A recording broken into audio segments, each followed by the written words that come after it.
This is Zettelcast, brought to you by readers, writers, thinkers, and teachers from LiLLiPub, along with our partners in thought, our Zettelkastens.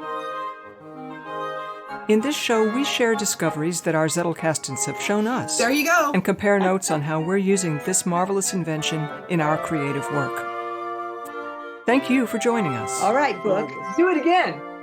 All right. Episode 44. Private Language with Our Plus Ones. Welcome to the Zettelcast. We're now at episode 44. And we're calling this one Private Language with Your Plus One. If you get to know any person very well, you end up having little bitty ways that you communicate with them, little private language. You know, if you had a sister, you've got certain things, and certain ways that, you know, it's just your little secret ways of conveying a whole lot of stuff. And I'm starting to find that happening in my own Zettelkasten, and I know that there are my colleagues have talked about certain things that they do. We might be repeating some things that we've shared before because we're not counting on the fact that everybody who's watching this episode has taken copious notes on all the other things that we've said.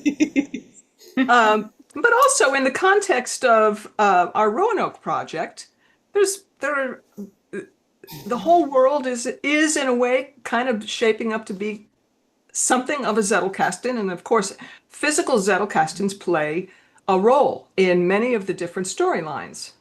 And those people are going to have their own relationships based on their interests.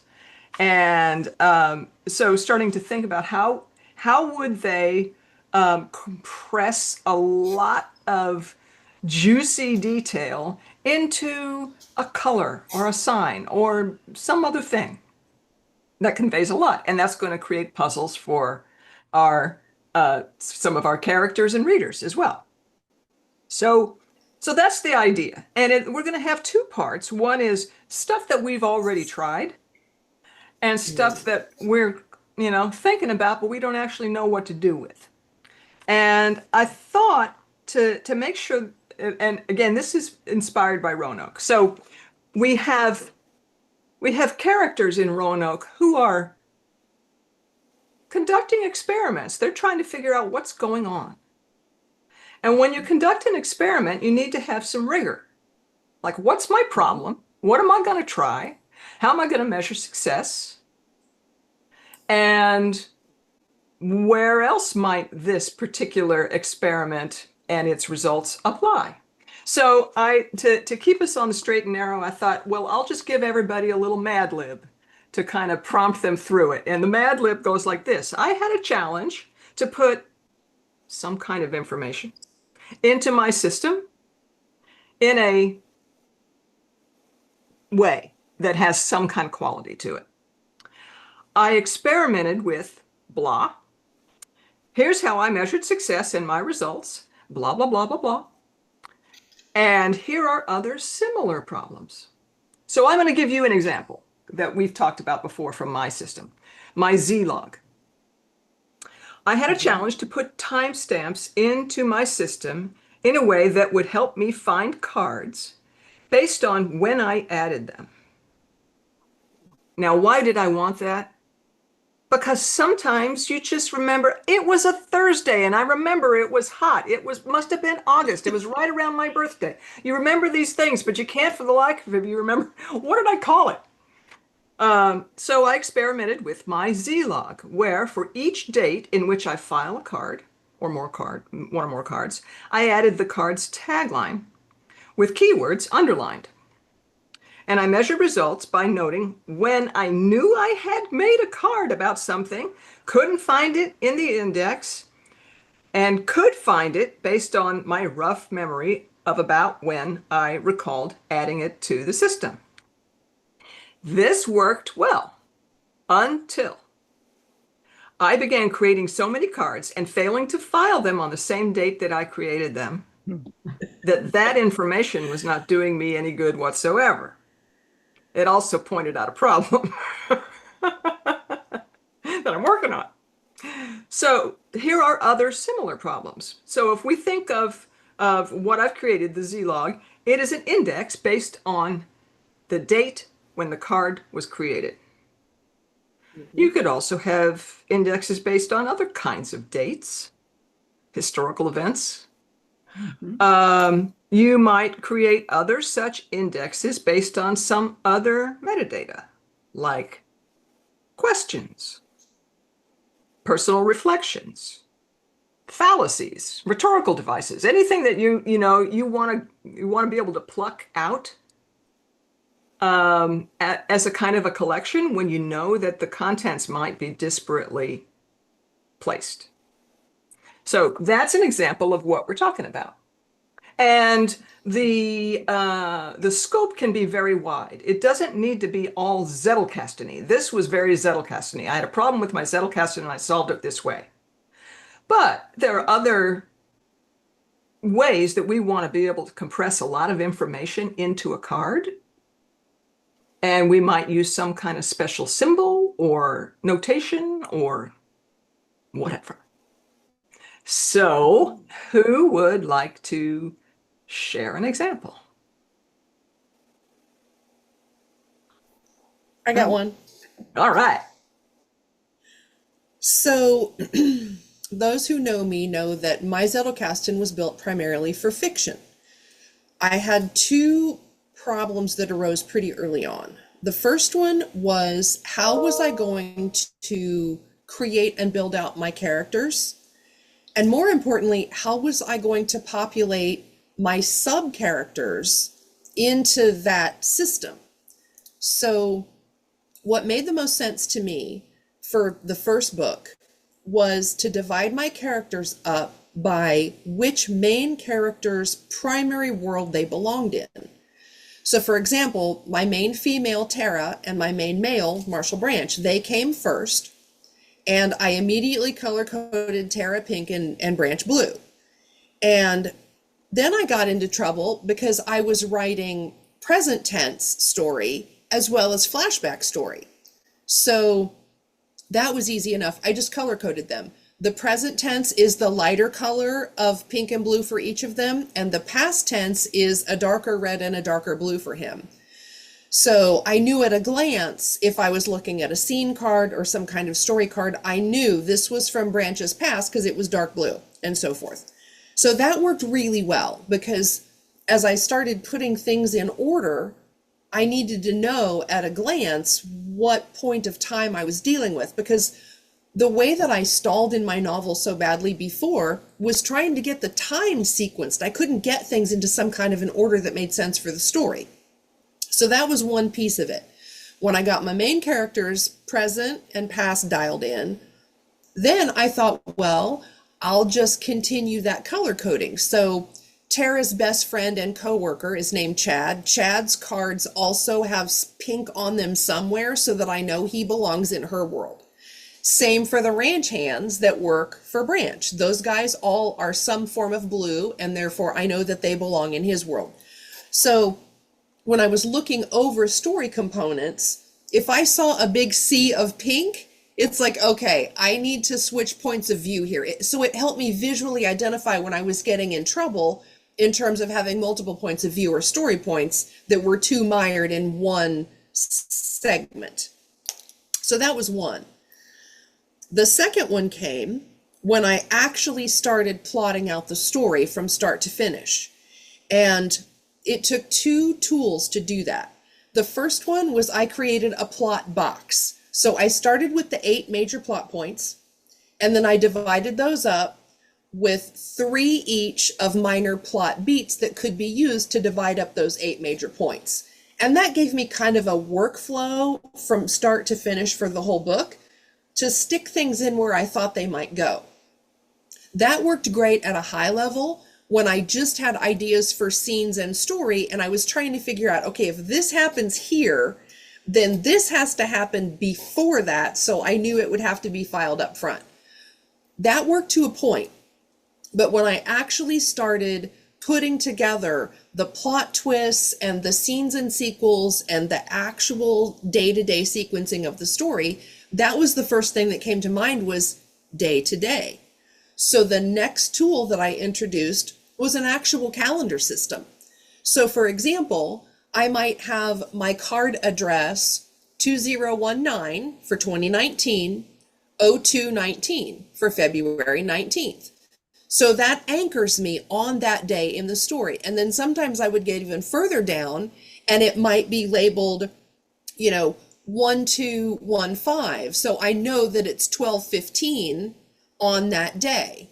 And then I could say, okay, if my main female is here at 1215, then where's my villain and how does that relate? Well, at 1215, he's there. And so by using very specific timestamps, it allowed me to funnel that story down so that I could put things in order and make sure, number one, that I didn't have loose story threads that weren't getting followed through because everyone functioned in the timestamps. And number two, it helped me make sure that in terms of continuity, okay, this is happening here, and I know I need a flashback. This is probably a good place to put that flashback because it won't interrupt anything. So it helped me sequence things as well. So using the color coding for the characters, then taking that down to the sub characters, and then using the plot box and the calendar naming tool, if you will, addressing tool, helped me to put the whole thing together. And if I hadn't been thinking of it in the context of the note box, I never would have been able to get my mind around moving pieces of story to make them fit. It wasn't until I had the note box that then I could literally look at it all and see it, and it worked. The thing that did not work, I tried using Post-it flags as like markers at the top of the card, right? What I discovered pretty quickly is once you have about 40,000 of these, they do you no good. Got rid of the Post-it flags. I also tried little sticky tabs in different ways. Absolute fail, because you get so many tabs, you can't see the forest for the trees, and that didn't help me at all. So all those came off pretty much immediately. So the things that you and that worked. The things that you tabbed, that you took the tabs off, is it what helps you orient around those clusters? Once I got my major plot points lined out, regularly, I literally would go through every single day and basically read my story in the note cards from front to back and back to front, so that I just really memorized it. And then I would know, I could kind of triangulate. Okay, I know that happens before the midpoint. Okay, does it happen towards the end of Act 1 or the middle of Act 2? I could kind of triangulate things based on just knowing those story points really well. What I was trying to do was, for fear of losing track of my scenes, I was tabbing out individual scenes, and this scene is going to link to that scene, which to a point was helpful, but it served me way better to not have those there and to just allow myself the synchronicity of looking through the cards and seeing those things. And my mind would just grab onto the thing that I needed. I didn't require the tab stick standing up and blinking at me.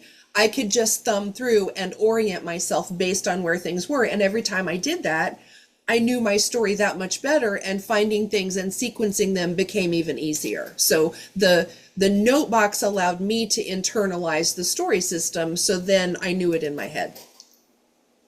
Oof.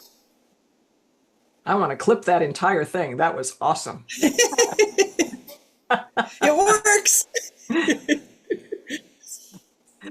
Yeah, I love where the system actually didn't help and where the brain was able to do the job. Yeah. Totally.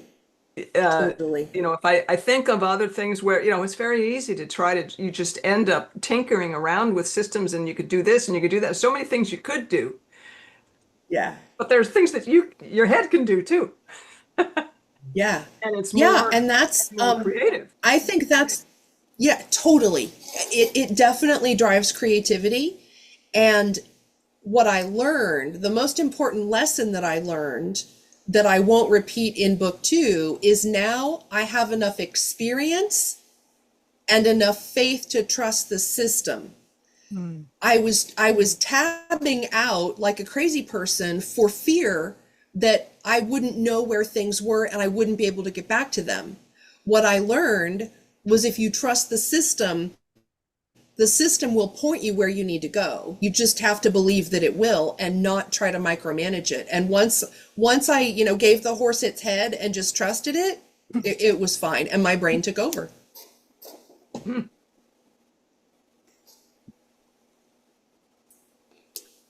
I'm blown away. That's great. Who would like to follow that? Because mine is pretty simple. I don't encode a whole lot of knowledge into the form of symbols. Julianne, you mentioned specifically in your introduction to this lesson the character profile diagram that I use for logging where character traits go for a given character. That's a full card for a character where I just put around the rim of the character profile diagram where the traits go. But from you yourself came the little notation, the little micro character, the size of one character to capture where it was on the character profile diagram. I dearly love those symbols and I use them all the time. Thank you. You are the author of those symbols. I greatly appreciate it. And what those symbols do for me when I'm giving a character trait to one of my characters, I have basically a story card that goes with that. There's a backstory. There's something that went on in that character's life that ended up with him having that character trait, either in the pinnacle where he had no idea what he was doing, or the rudder where he was deciding, or the wing where he was a chaotic mess, or the anchor where that was pretty stable, or the base where that was just one of the grounding things about him. But that story told what was going on in that character's life. Then across the top of that story card goes a synopsis, a one-liner that will bring that whole card, that whole story back to memory. Then that one-liner goes on something which I called the memory prompt list, which listed the character trait and the tagline from the story for all of the character traits. Well, that was missing where they were on the character profile diagram. So I had to hold those two cards together for it to have meaning, because I would see the word, then find it on the character profile diagram. And together they did the job. Well, Julianne, with your symbols now, my memory prompt list now includes the character trait, the symbol for where it is on the character profile diagram, and the tagline. And I can get to the whole thing from one card. Although I still do like to see the character profile diagram with everything visually on the diagram. But I really appreciate that. That's one of the things I use a great deal. Other than that, the symbol in my general Zettelkasten that I use more than anything else in the whole wide world is a simple arrow. It's just a little box. I'll draw it big so I can share it.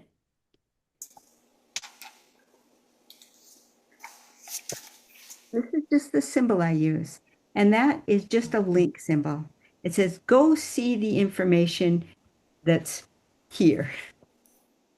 And Nice. when I'm placing a new card in my system, I've developed the habit quite recently of always grabbing a directory card right away to go with this card as I'm placing it.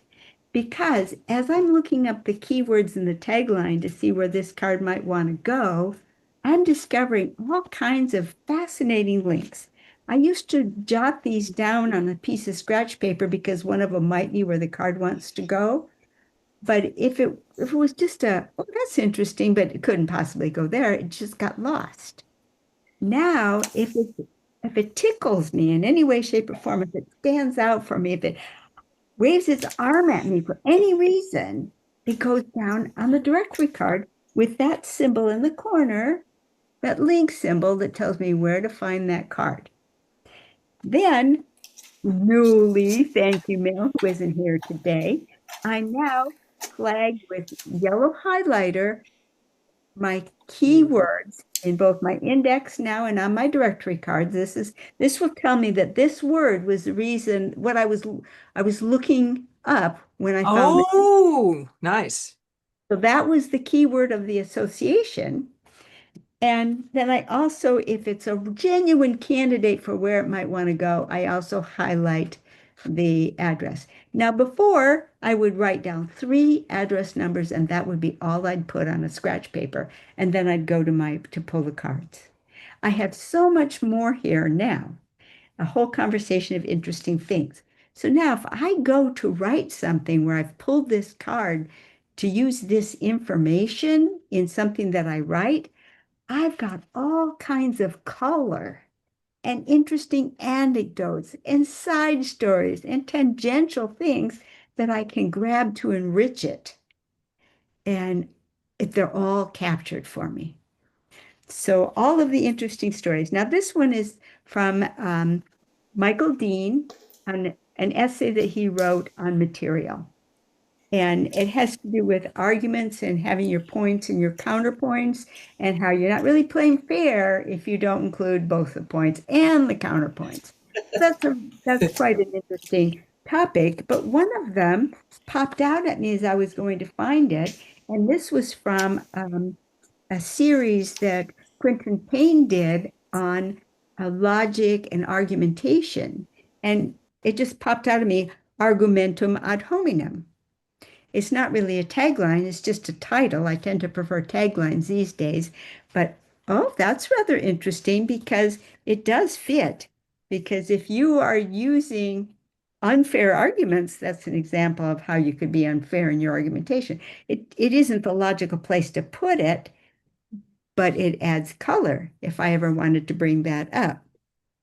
Another answer was something that came from Scott Schepper. Scott Schepper has a very, very firm policy that he learned from bitter experience in his life to have an experimental mindset. The only right answer is to A/B test. And so I was looking up argument. It was in my letter A, and answer was, I don't have a separate card yet for argument. And so answer popped right out at me, that to have that experimental mindset. And I thought, wow, your points and your counterpoints, they kind of are like an A/B test.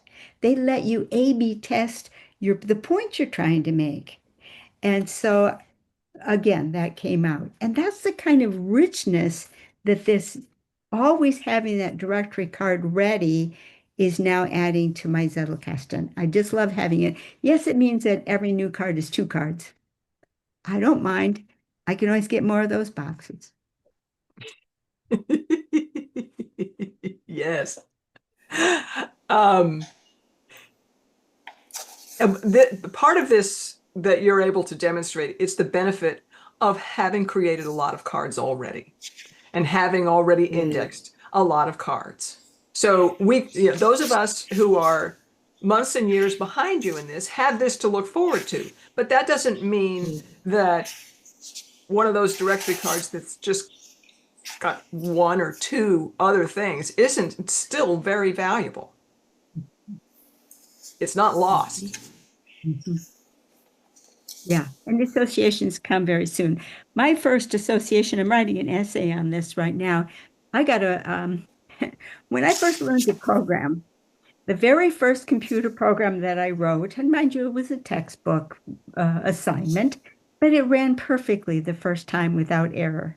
And so I got a warning, oh boy, is this giving you a bad idea of what programming is about?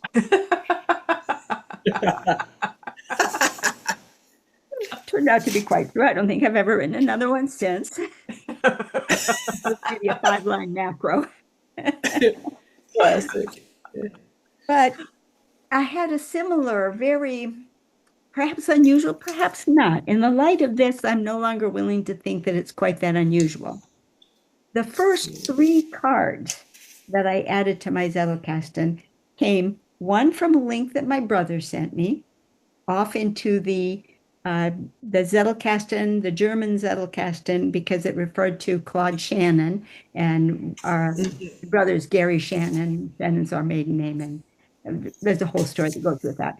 But so that was a link from Claude Shannon, and the article was Claude Shannon, of course, was a specialist in computer communication.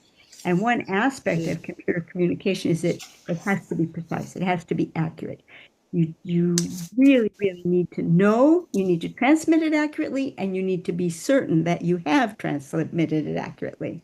Not just do it, but know that you've done it. Very interesting. The next card, that was my first card because he introduced me to the Zettelkasten. The next card that came into my Zettelkasten came from Scott Schepper. And if you're following Scott Schepper, if you have his book, when you get to chapter 11, he's going to have you make a card. And the very first card that he's going to have you make is this one. It's on page 345 if you have the book. And it's on Lumen. One of the most basic presumptions of communication is that partners can mutually surprise each other. So I created that card duly. And of course, well, am I going to file it? Well, I only have one other card. They're going to sit next to each other, of course. But look at the interesting contrast.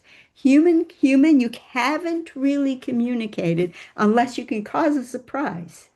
Computers, you haven't really communicated unless you're certain that there is no surprise.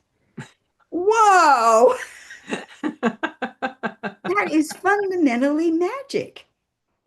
What is the role of surprise in communication?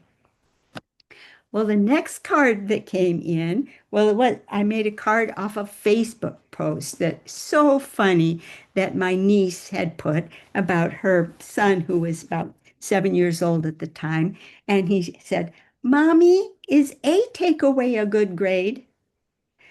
Huh? A takeaway? What? So he points to this comic book where the character has a paper with A minus as the grade. And of course, that's very humorous because, you can say A minus, 3 - 4, or 3 takeaway 4. Well, that'd be backwards. You wouldn't do that to an 8-year-old. You force them into negative numbers yet. But in arithmetic, you can say minus or takeaway interchangeably. But when you're talking about grades, a takeaway is not a grade. It has no meaning. So then I realized that, wait a minute, the element of surprise there is a joke. Every joke contains an element of surprise. And if it doesn't have that surprise twist, then it's not really very funny. It's like the joke where the two guys are in the bar and they're talking about a horse and they're doing all of these different things to try to describe which is the horse. And then the guy goes out and he gets on the white one. And no one had used color to describe the horse. So things like this are, if there isn't an element of surprise, you don't have a joke. So now, 3 cards, the first 3 cards in my Zettelkasten all link on the element of surprise. And I was off to the races. I was just blown away. And, you could not stop me after that. So although I will say it is a slippery slope. I would say your mileage may vary, but if your first 2 cards were these first 2, you still have something interesting to say. And I'm almost to the point where I could say as if I literally chose 2 cards at random out of my Zettelkasten, I would have something interesting. By definition, because you're interested in all the stuff you put in there. But the nature of the interestingness is not, one size fits all. It's lots of different ways of being interesting. Yes. And I have a burning question now. It's not my field, but is it ever intriguing me, which is this concept of computer, no surprise. Human must be surprised. Where does AI fit into this?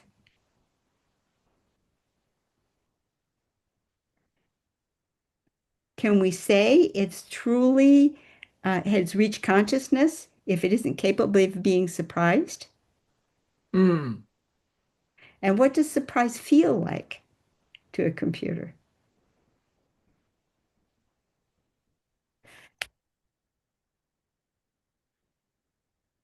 And if we do get them to enjoy surprise, do we dare let them take over our banking? Surprise! You thought you were safe. Right? Yeah, you saw it here first.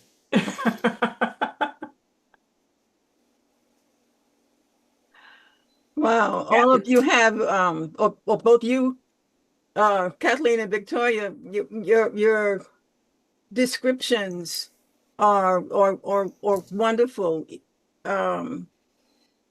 well-lit paths that one can, navigate. I don't have any. Um, I was, trying to figure out what. And in the course of looking at my the other network that is associated with Mighty, and that verbal to visual, I came across a notation that I guess I would have to put in the chat, and it went like this. There's a bracket. There's a dash, and I'm trying to make an arrow. What happened to it? I lost it. Oh, back.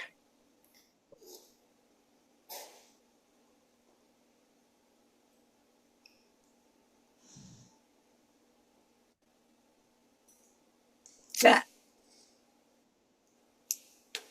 And I said, Oh. What is that? What is that? What is So that's not going to show up on the recording. Oh, okay. okay. Let's see if I can write it out or something. So this is a square bracket, some word, an arrow pointing to the right, and then a closed bracket, closed square bracket, and another word. And this is what you've typed. Is that what you intended? yeah, It said square bracket twice. square, not curly, square. Oh, square. Okay. Yeah. And I thought, what does this mean? So I went looking, and yes. So what does this mean? And it turns out that it's a metaphor. It's a symbol for a progression or a transformation. Okay, when that which was in the back comes to the foreground. Okay, and I said, oh, well, I like that. I like that a lot. Okay, so how else can I use that? And the first thing that came to mind was the word angst, and the little arrow, and the word clarity. Now it's not quite the same thing as what I first ran into. This, we just illustrated. Yes, without the middle bracket, without any bracket. I just left the brackets off, and it became angst to clarity. So the brackets are actually not part of the symbol. I'm thinking it doesn't have to be. Oh, and it could be I wonder if he also thinks it could go the other direction. Absolutely. So that's like a variable. Okay. Okay. Interesting. So I said, okay, well, at least hopefully I have something I can contribute to this conversation. Yeah. Because, and I'm thinking, I'm saying, oh, you can do all kinds of pairs, all kinds of pairs this way. And they could even become categories. Yeah. It opens up worlds of possibilities, is the point. So I feel, I don't know if the word vindicated is correct, but I feel I feel like I at least was able to contribute to something today. Yeah. I love it. I love it. Yeah. So you've thought of that example of angst, and basically you've seen the possibilities. Are there some other specific problems that you think you might use it for?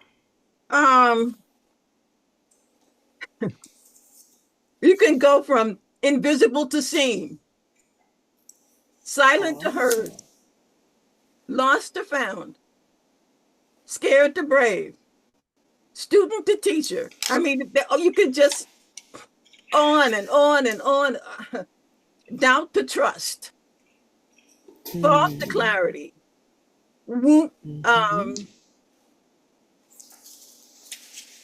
I don't like that one. I'll skip that one. Okay.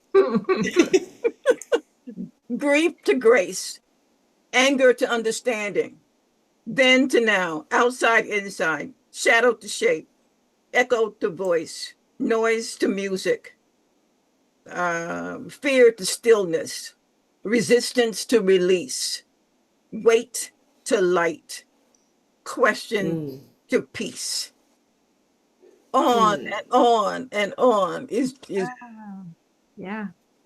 I love that. That's beautiful. To me, that I want to grab for my ring now, because of course from Mel Jeffcoat we have the lull comparisons and the questions that we're supposed to ask ourselves with Raymond Lull, which he does the comparing, like the beginning to the end, the majority to minority. He has all of these various comparisons, but you've introduced a new one, a transformative.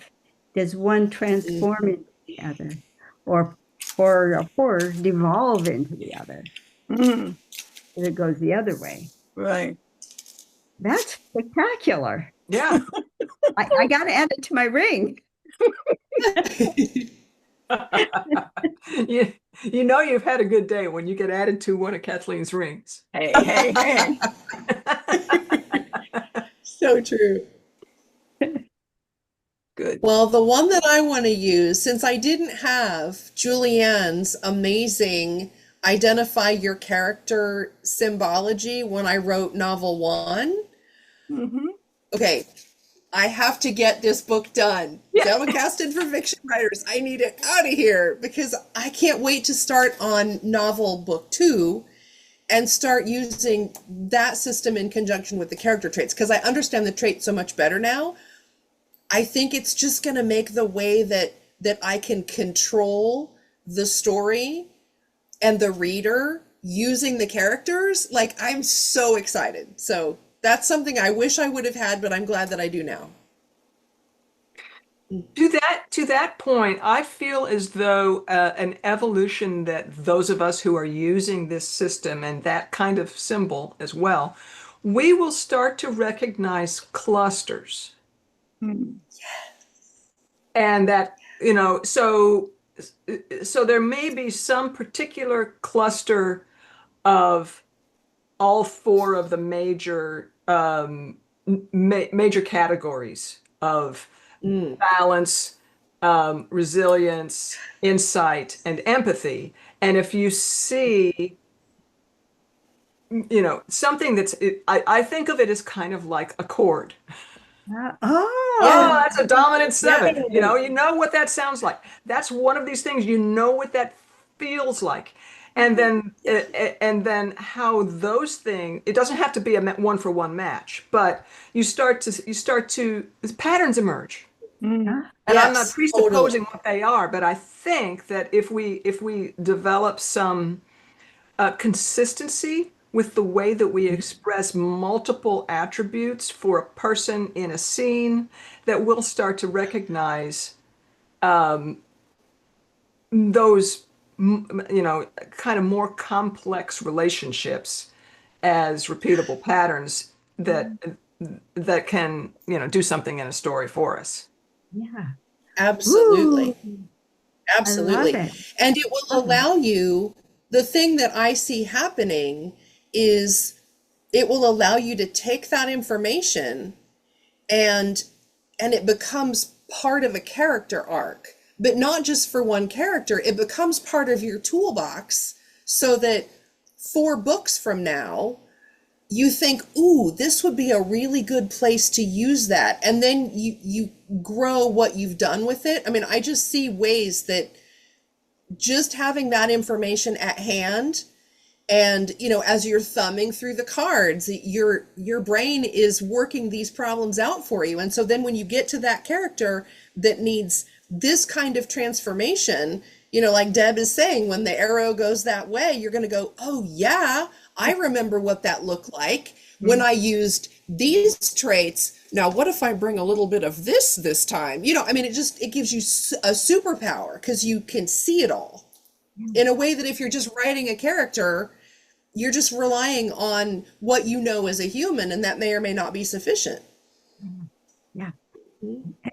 And your music analogy, I love it because just as in a piece of music, you can throw in an accident and suddenly make a given note sharp or flat, so it's off scale, Yes. and it what? Point It in a hurts. different direction all What's of a going sudden. on? Yeah.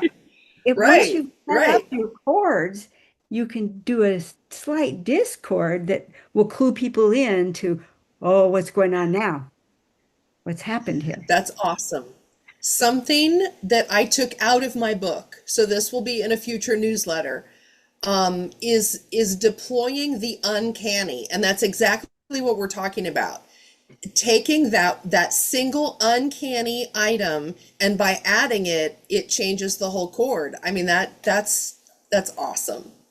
I love you guys. Oh, I never thought of this as musical. Well, of course, Julianne, you would put musicality into it. Yeah, that is a primary language for me, and I was able to come up with a ton of ways that music over the centuries has come up with to pack a lot of information in a very small space with just a single term. So raise a hand if you have taken CPR class. CPR? CPR.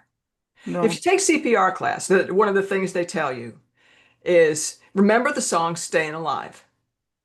Yeah.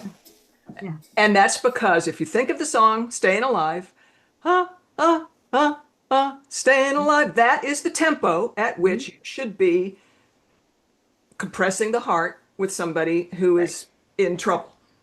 We all know, if you Alive is know no that good song. right. What's that? And also there's almost a prayer in there. Stay alive, stay Yeah. alive. Yeah, it's perfectly chosen. It's perfectly chosen.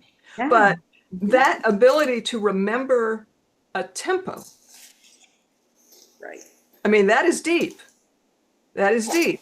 And that particular tempo is associated with quarter note equals 120. And it has the name in Italian, adagio, Oh, allegro, allegro. okay. I like that. And so there are these terms. It's like, well, you read allegro, this is, how it's gonna, how you're gonna be moving to it. And there are, lots of these. So that's just one. It packs a lot of information into a small amount of space with chords. There are these notations that so there's a notation that was very much used in the Baroque era and classical era, called figured bass, where essentially they would just give the bass notes and then a little numeric thing underneath it that told you what chord goes above it. And so you didn't need lots of notes. You just needed that little thing. So like 6/4 tells you, what notes are above it. 6/3 tells you a different one. You just have to memorize those. There aren't that many of them because they're only Yeah. maximum of 12 notes. But even then, in that era, not all of them are used in a particular piece. So knowing that, and then there are patterns of those. So I've mentioned the book Harmonic Experience a lot. What he painstakingly, over 500 pages, walks you through is something where this makes total sense. Wow. It's gorgeous. And it's showing. So we have in the center C. That means the C major chord. So if you were starting in a different key, it would be offset by that much. But this notation, it's called the compass notation that he created, William Matthew, and each move from one direction to another has a certain feeling to it. And you start playing those and getting to know, okay, a bunch of these guys use that same pattern again and again and again in all these different ways. And by using if you know there's a famous Mozart piece that most people have heard. It goes da da da da da da da. Everybody's probably heard that once or twice. He outlines the entire harmonic scheme in his compass notation, where you know when you're going east, when you're going west, when you're going north, when you're going south. And so this is a model. It's a model of that piece. And you will find the same model again and again for other pieces that are different and yet similar. You recognize, you know where you're going, and you have the capacity for surprise when you don't go where you think you're going to go. Because you have all these options. And so this is a way of express. You can see it goes right on a card, right? And he has multiple examples of different kinds of pieces, and some of them are very weird, strange. They go loop down, down, down, and you start to feel, well, why is that? Why is that going from Missouri to Florida? Where this one is going from Missouri to Oregon, and how that sounds different. And those affects are emotional. The only thing along that line that I have in my experience was talking about was a Disney production talking about the song "A Spoonful of Sugar Helps the Medicine Go Down," and then when they get to down, the note goes up. Yeah. And that's the word's down, but it goes up, and that creates a little pop of surprise. So. Yes. Which fits the fact that the sugar does that important. So it all communicates. The information is communicated along with the effect is communicated more than the verb, the word itself. Yeah. Yeah. So these affects that are nonverbal, you still want a way to capture the essence of it. Yeah. You have to supply the essence. If it ends up just being, one symbol after another, you're going to get something cold, I think. Yeah. But just like the taglines, your taglines, Kathleen, mean something to you because of all that went into producing that tagline. Yeah. Yeah. Right, right. So what are things that anybody might be struggling with that you feel like this is just, it doesn't go in my Zettelkasten very well. I end up finding myself needing to go out, or it takes too long to write it out. Or does anybody have anything like that? I have things that go in and out of my Zettelkasten. It happened to me just yesterday, where I started with a thought on a card, and then the thought went to another card, and then to a third card, and then it exploded, and I had to grab for my my yellow legal pad and continue writing it out on my yellow legal pad. And so I just put that little symbology that I showed before, and then put the location in my yellow legal pad of where the thought continued. And so I have that issue a lot, where you get an idea and you don't know, are you going to get a flood of individual things, bling, bling, bling, bling, bling, bling, bling, bling, bling, or are you going to get something that has implications and follow-ons? And, if it's bling, bling, bling, bling, bling, bling, bling, I want to grab a stack of note cards and right, throw, right, throw, right, throw, right, throw. But if it's going to develop, I want my yellow legal pad, and I don't always know.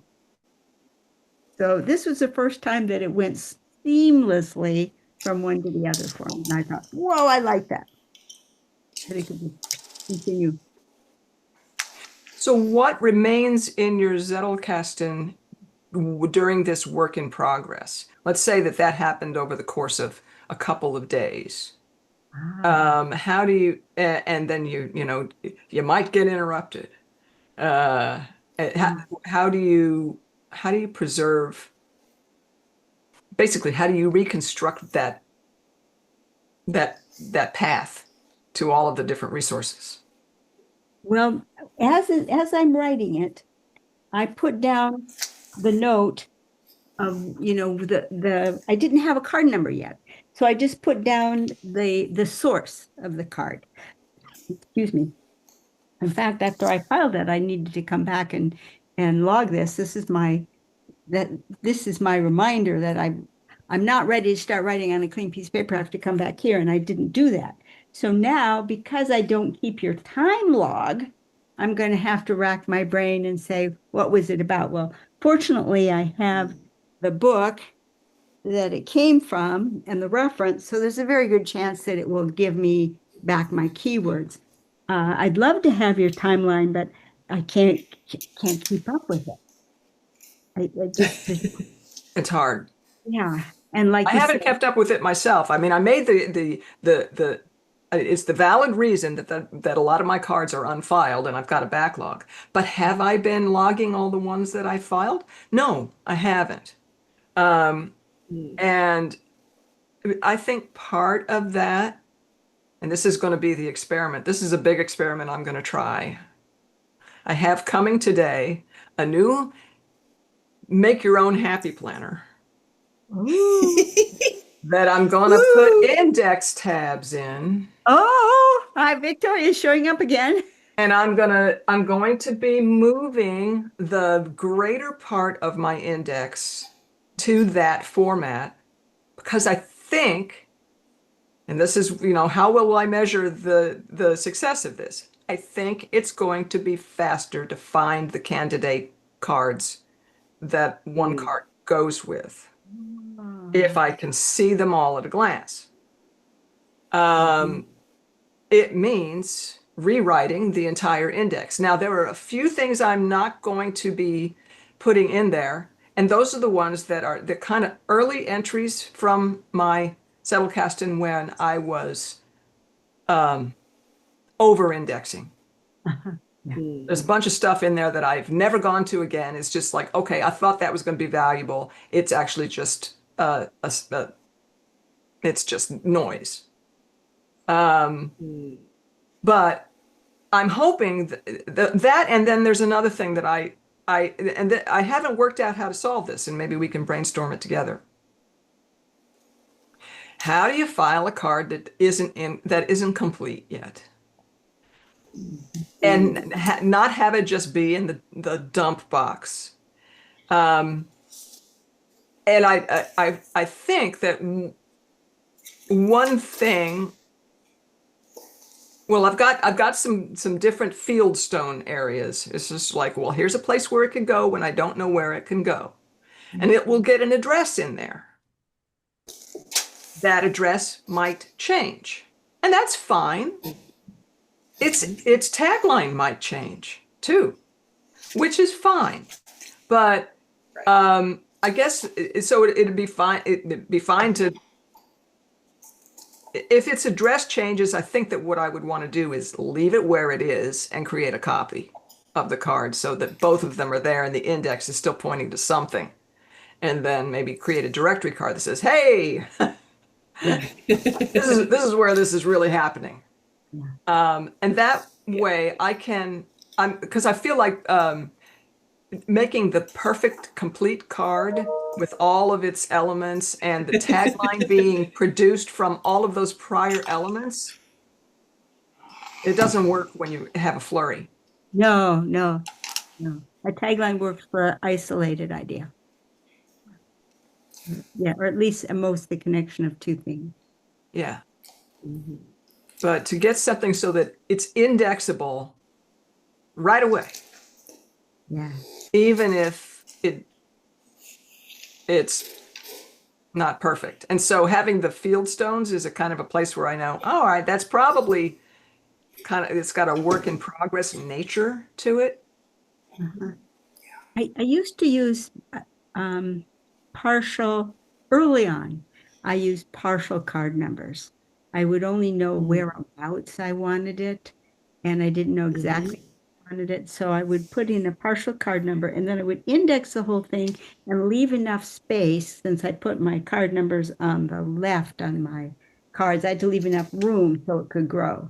Well, that became such a pain in the neck when I finally did figure out where it needed to go. That meant I had to go back to every keyword it was indexed under and extend the, it worked and it didn't work. What I'm doing now I have a situation with big thing developing with my new Zettelkasten book. I pulled a whole bunch of cards to create the philosophical portion. And in the process, I created at least an inch thick, maybe 2 inches thick, of new cards that came along while I was writing the first half of my book. Some of them are just notes to self of things that I wanted to say, and they're scratch paper now.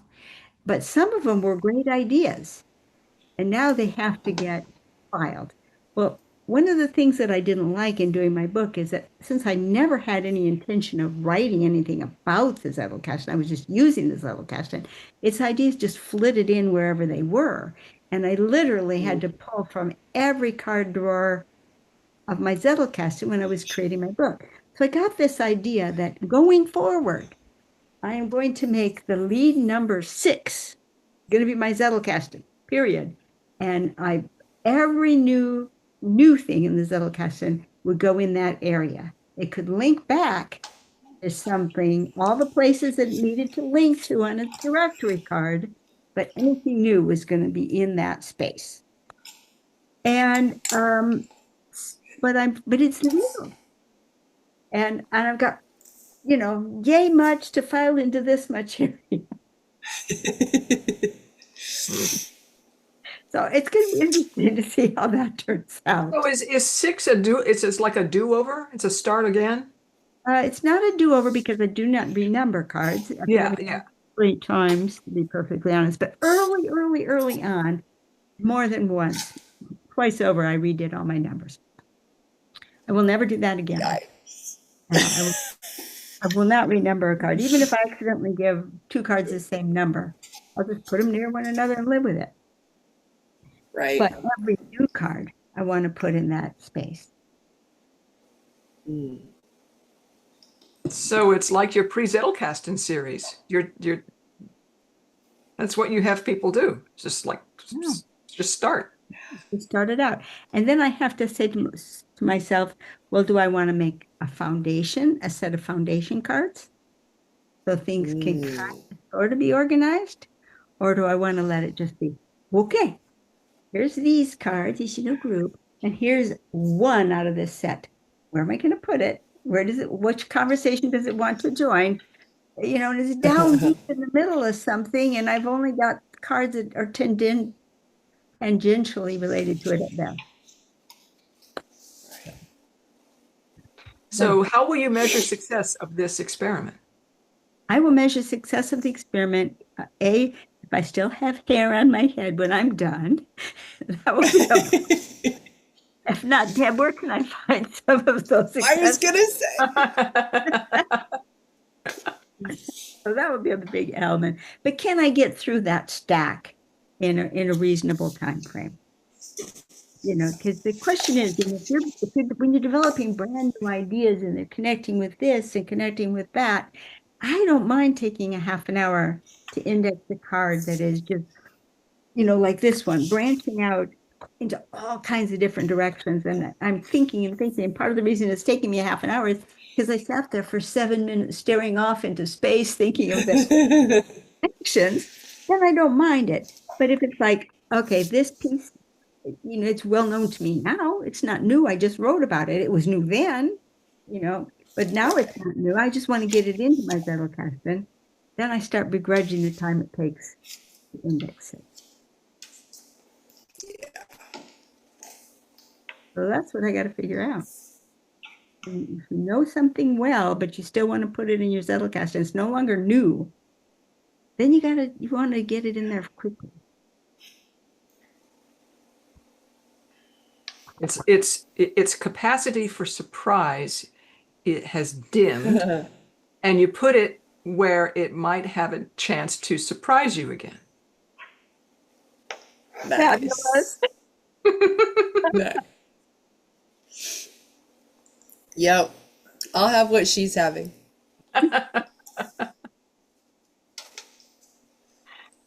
Well, anybody else have other experiments that you would try if you only knew what to do?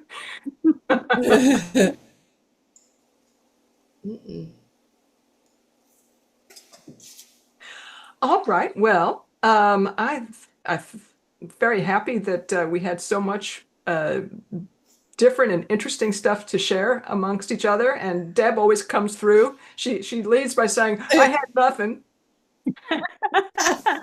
Yeah, and then she blows our doors off. Blows our doors off, like she does. Right. So where can people go? Oh, look at this. Yeah. Oh, that yes. You're going to be putting her in. Yeah, man. Julianne ring. You can come on over to LiLLiPub.org, where we gather and discuss these things all the time. We have a circle for Zettelkasten, and we also have the Roanoke Project, where we share what we're working on in our story that we're co-writing along with our Zettelkastens. So we have 10 authors, 5 human, 5 Zettelkasten. So come on over to LiLLiPub.org and join us. And even if you're not quite ready to join us, come to LiLLiPub.org anyway and sign up to be on our notification list. And then you'll get links to where we put material that's shared with the general public. So, but we do hope you'll join us on LiLLiPub because we have a lot of fun over there. We do. All right, everybody. Thank you for being here. Yeah.